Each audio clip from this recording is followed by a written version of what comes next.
Hi foodies, good morning. This is Jenny here from Jenny's Walk. And today foodies, I have a request from one of my foodies in New Jersey, Miss Lisa. And I'm going to Lisa's house. She's having some problem making some stew chicken of some sort like that. So I'm going to go out there this morning and I'm going to take you into that travels. And let's take a look and see what's the problem, what problem she's having making that lovely dish here at Jenny's Walk. So if you're having a problem making something and you're within close range for me, I will be absolutely happy to come and join you in your kitchen to see what the problem is and get that cooking going. So let's head on to New Jersey. Here, foodies, George Washington Bridge, yes, to New Jersey. As we approach, it's a little gray sky out, but the sun is coming out. So I'm going to go in the upper level and I'm going to give you a nice view of that GW Bridge here from NYC. GW Bridge, the connection from New York to New Jersey, which is also going to lead you off into the 95. All this way here is to Manhattan and across is New Jersey. As I sweep across, that's the river over there. I think that's the Hutchinson. What river is that? That's the Hutchinson River. And this is our bridge, that famous GW, George Washington Bridge. It's a Sunday morning and it's 8:26, so you know there is no traffic. And as we look over on this side, that's Fort Lee as we get into New Jersey. So those buildings that you see in there, all of that there is New Jersey. I wish I could be higher so you could see more into the hutch. And at the first stop here is Fort Lee, our GW here. As we get closer, you can see Fort Lee, Palisade Parkway. There you go. And now we are on New Jersey soil. So we're heading over now into New Jersey to meet that Foodie Lisa. Nice little look around here for you to see what it looked like. And we're just going to follow on all our leads. And you're going to see a lot of trucking, because you know they're doing their deliveries and stuff. So that's the thing about when you hit the 95, lots and lots of truck. But I live in a good time, so it's very much quiet. So foodies, this is your seat for service. You have no cash, where you could just drive through with your easy pass and you pay to use the toll on the highway. So we here in New Jersey, we're getting closer now to Miss Lisa. Jenny's Walk here, giving you a lovely tour as we go to meet one of our foodies to do a lovely dish with her here in New Jersey. So foodies, here is Lisa. Hi Lisa. I want to thank you so much for inviting me over to help rectify that problem. So how long have you been following on to Jenny's Walk? For over 1 year now. Wow. So thank you so much for inviting me here to have some nice breakfast, and then we're going to go to your home. Yes. And what is the problem you're having with that?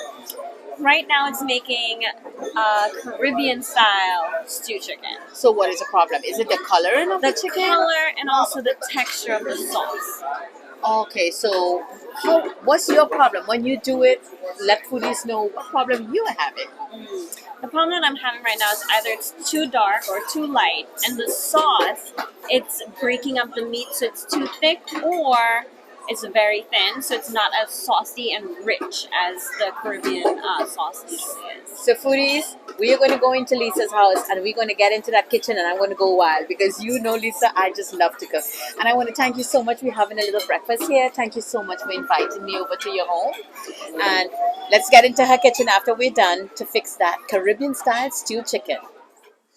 So foodies, we're here in Lisa's kitchen. So Lisa, just show to my foodies all the ingredients and what you have here to get started. I have the chicken already seasoned. I did add sofrito, just like you did in your past videos. Right. Tomato paste, fresh tomato, garlic, onion, and cherry pepper with bay leaf.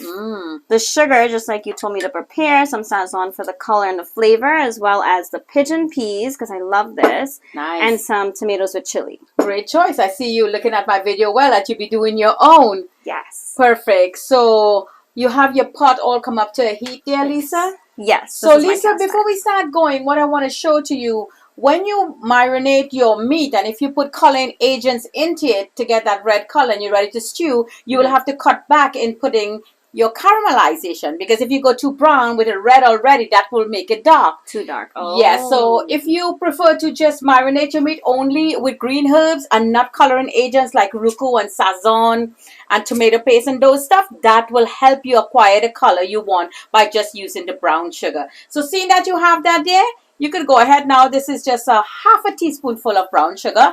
I see your pot is all up and heated and nice. Perfect. So we're going to wait for that to come up. Yes, Lisa, you're doing very fine. So now, Lisa, that's a perfect color there because you already have it red, as I said. There you go. Lovely. And now what do you do next? Now I would just leave this to absorb the color from the caramel, and now add in the. Perfect. You're going fine. So let's cover it now. You're doing fine. Move it up a little bit. There you go. So this way now, Lisa is trying to see the color. You see the color coming in already there, Lisa? Wow, that is beautiful. Yes, so you don't need oil to raise your sugar to get a nice caramelized color. And you're going to put your heat now on low. And we're going to put the lid on and we're going to leave this for a good 7 minutes on medium-low heat. Okay, Lisa? Beautiful. So foodies, exactly what I thought, that, you know, she is marinating her meats with color agents and then getting a darker color again to pull in the color. So this is why it's getting very dark. So by using either tomato, fresh tomato, Lisa, yes, or you have the right concept, or tomato paste, it's in tubes and in can. This will give you that creaminess and nice thick sauce or gravy that you want. The richness of the sauce. Definitely. So you could even puree this down, cook it down and add it to it, or even use the thickness of the paste. And I see here you want to add. So we're going to be using this, foodies, but Lisa is on track. Jenny's walking Lisa's house here in New Jersey.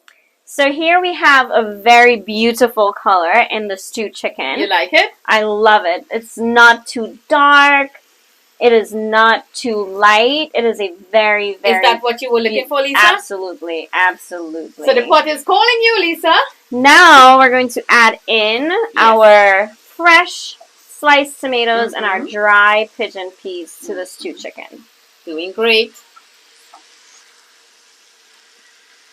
And just a light turn because I don't want the meat to fall apart.